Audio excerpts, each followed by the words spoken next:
Bienvenue dans French Baratin avec Raphaël. On est dimanche après-midi, ce mini-épisode sort dans moins de 3 jours et il n'est toujours pas prêt. Trouver une expression française en lien avec les océans, écrire un petit texte pour vous la présenter, l'enregistrer, le monter, le mixer et le publier. Ça fait quand même beaucoup. Mais je me dis que ce n'est pas la mer à boire. La mer à boire, ça veut dire quoi? Boire de l'eau de mer? Ça ne me paraît pas une bonne idée. Et pourtant, c'est bien une expression française. Ce n'est pas la mer à boire, ça veut dire que ce qui paraît difficile ne l'est pas vraiment, qu'on peut en fait y arriver.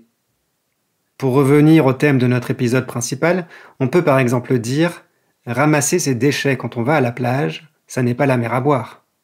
Ou « utiliser une gourde plutôt qu'une bouteille en plastique jetable, ça n'est pas la mer à boire ». Aujourd'hui, on utilise l'expression que dans le sens négatif. Ce n'est pas la mer à boire.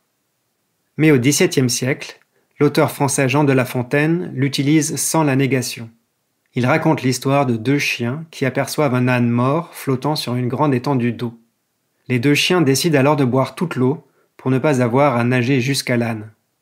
Leur projet échoue.